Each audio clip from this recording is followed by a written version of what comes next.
In the picturesque Khasi Hills of Meghalaya, situated within Smit village, the Shad Hima Khyrim or the Nongkrem Dance holds considerable religious significance. Initial ceremonies within the governing clan have already been initiated, laying the foundations for the primary festivities scheduled to take place on the 1st and 2nd of November 2023. Contributions and monetary contributions from various villages and administrative units, collectively known as the Raid of Hima Khyrim, have been consolidated to defray the substantial costs associated with this grand celebration. Shad Nongkrem or the Shad Hima Khyrim serves as a unifying event for the entire community, transcending distinctions of race or gender, encompassing cultural, socio-political, and religious dimensions. The complete clan convenes to extend prayers for a productive harvest, unity and tranquility, a time-honored tradition that remains resolute despite shifts in customary practices. Each succeeding generation carries forth the heritage bestowed by their forebearers.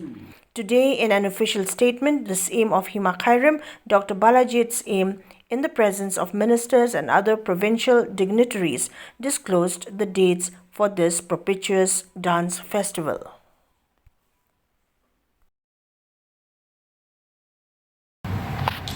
Jika jing pekerja ini kebangin dap, aga strik wadah strik unu penaguan, mengenai wieng, kelayat sakmat, pada tentang isu kalau ka burung punya kedua lang itu, ban air lembah juhi kekubur segi hun dihajar, tadi jika ibu hidup dan orang koneksi macam tak macam pekerja bagi pendek tungi suka.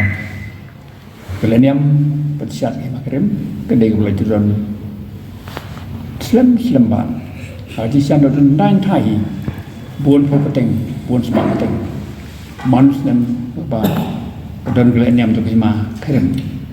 Kepada keleniam, nadu nai membalaseng Hima Silong, membam padan Hima Khyrim, padan Hima meliam atau por. Pergi sepas dan membaca, membaca long kau Hima Silong. Kini kedai keleniam proses nadu atau por dan membaca dan yang sah pun nokse. Kalau saya ingin Hima, aku tahu por. Berkat senyang berhai, di mana mandas nem, pendap, nak mentang jinggut berbun, bagi nak kena ban say you senyang, ban say you senyang, nak mentang jinggut, bagi dia pendap. Ka orang ini so dan pentang, kejar biar nak senyang, siapa ni ka ngukadap punya anak senyang. Dia dalam mentang ini keberpau, dia jadi kecuali ban ya kersan, ya Hima kumaklong, nalar kerja kadar, kunjur akan yang kurang pendap man kesenang.